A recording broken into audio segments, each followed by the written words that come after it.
What's up, everybody? This is Skyler, formerly of Sci-Fob, formerly of Consolidated Booking Associates of America, formerly of Taking Meds, and now reinstated in Taking Meds as the sole ambassador of the Taking Meds brand and the Taking Meds Corporation. Listen, our pre-orders for the Meds You Deserve, coming out on Near Mint and Smart Punk, drop tomorrow, May 28th. Drop tomorrow, May 28th.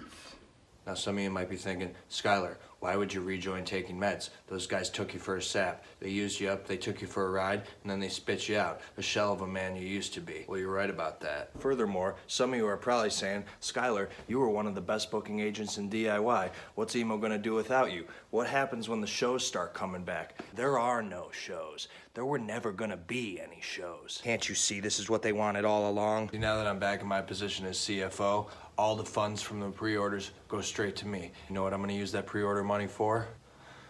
I'm building a bunker. I'm gonna get away from this COVID virus once and for all. For the past 4 days, I've been living in the rafters of somebody else's barn. And before I go out into the elements, start to plan my bunker, I want you to understand one important thing that I'm doing. Now you got 3 holes here. They all control the intake of air. You can't block all 3 holes because then you won't have the air that you need to outrun the virus. That's why you keep the main hole, your mouth, open. Use earplugs to block the auxiliary holes.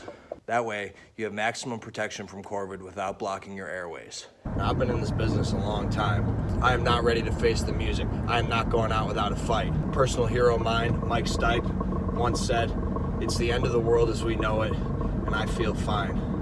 Well, I don't feel fine. I feel like shit. Now, the first place I'm taking you is a dealership. Why, you ask? Well, you'll see when we get there. Unfortunately, this dealership is about 3 miles across town. That comes out to more in kilometers. This place is already turning into a wasteland. We'll be lucky if we get there without police interference. Now, the number one thing that I'm gonna spend the pre-order money on is construction equipment. That's because in order to make my bunker, I need to dig at least 15 feet into the ground across the street from the grocery store, so I'll always have access to food. Then I'll be able to go back underground and be safe from contagions. So as you can see, it's very important that you pre-order the Meds You Deserve. Now, the next thing I need for my bunker is tools. Tools, number 1, I can use to help build the bunker. Number 2, melee weapons. Gonna be a lot of sorry sons of bitches trying to get into my bunker when the shit hits the fan. Now, I went down to Home Depot, bought all these tools on layaway. I can't afford to pay for all these tools. Now it's on you. If you don't pre-order my record, then I'm not gonna be able to build my bunker or defend it from the scoundrels, pimps, and scallywags that are gonna bust in on Judgment Day and try to get a piece of my honey. Try to get a piece of my freedom ham. The way I see it, at the end of the day, you got 2 options, but there's only one option you can choose. Don't be an asshole, make a decision. Pre-order the goddamn meds you deserve, or it's gonna be your ass, not mine. Now, the last thing I'm gonna do with your money after you pre-order the Meds You Deserve tomorrow, Thursday, May 28th, 2020. Last thing I'm gonna use that money for is postage. I got a box of 100 letters here, and if you think that when I'm safe in that bunker, when all hell is breaking loose outside, I'm not gonna write a letter to each and every anime t-shirt wearing son of a bitch that screwed me over on the outside world of DIY, you're crazy. And coming up first is every member of Taking Meds. Shoot him a big fat wish you were here.